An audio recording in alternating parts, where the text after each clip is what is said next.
The immediacy of salvation. The one remaining problem that you have is that you see an interval between the time when you forgive and will receive the benefits of trusting in your brother. This but reflects the little you would keep between you and your brother, that you and he might be a little separate. For time and space are one illusion, which takes different forms. If it has been projected beyond your mind, you think of it as time. The nearer it is brought to where it is, the more you think of it in terms of space. There is a distance you would keep apart from your brother, and this space you perceive as time because you still believe you are external to him. This makes trust impossible, and you cannot believe that trust would settle every problem now. Thus do you think it safer to remain a little careful and a little watchful of interests perceived as separate. From this perception, you cannot conceive of gaining what forgiveness offers now.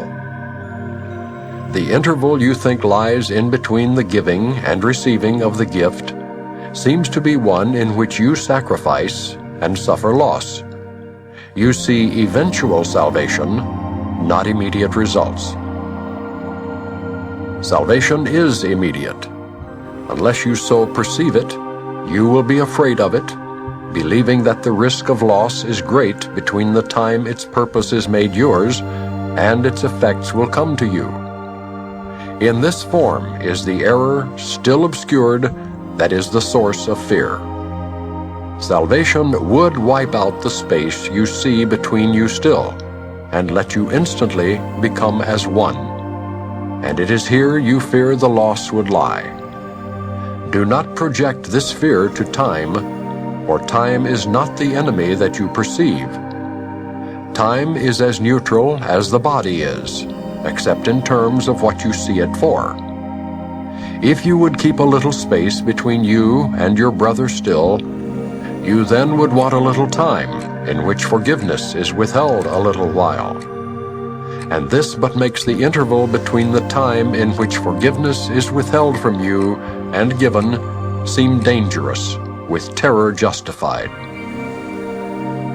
Yet space between you and your brother is apparent only in the present, now, and cannot be perceived in future time. No more can it be overlooked except within the present.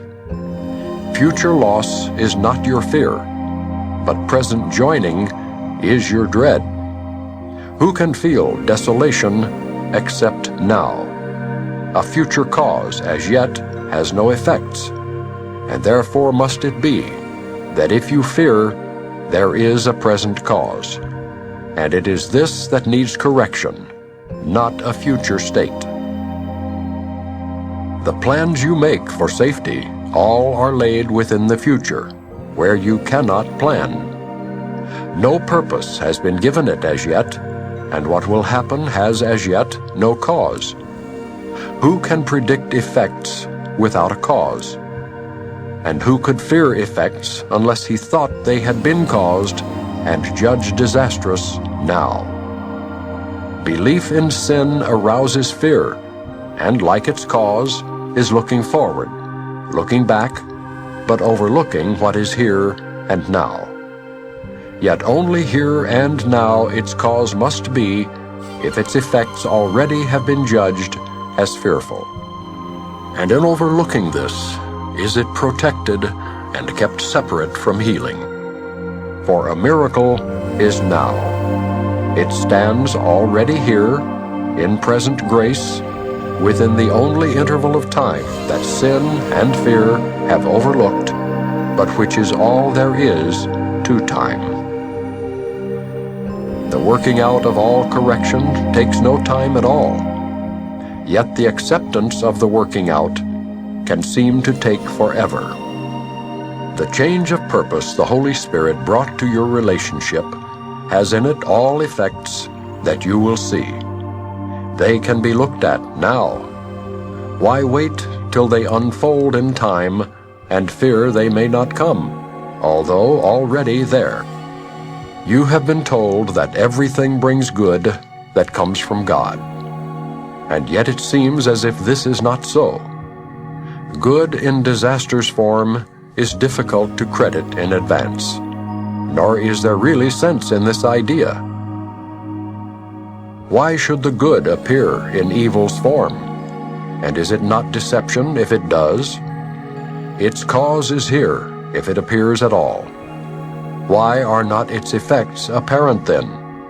Why in the future? And you seek to be content with sighing, and with reasoning you do not understand it now, but will some day. And then its meaning will be clear. This is not reason, for it is unjust, and clearly hints at punishment until the time of liberation is at hand.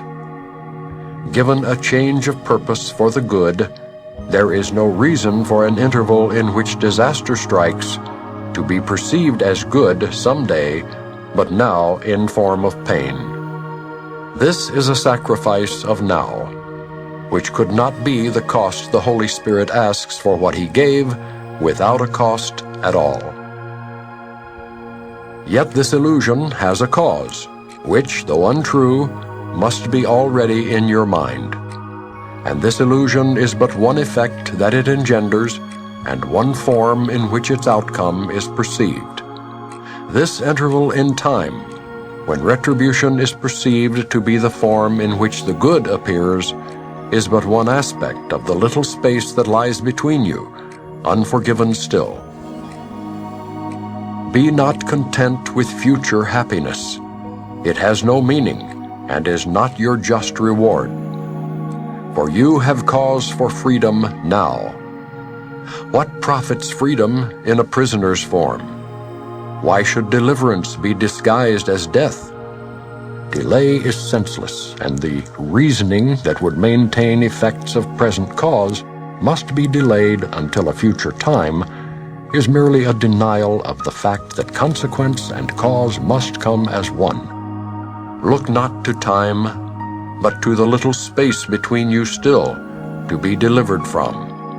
And do not let it be disguised as time, and so preserved because its form is changed, and what it is cannot be recognized. The Holy Spirit's purpose now is yours. Should not His happiness be yours as well?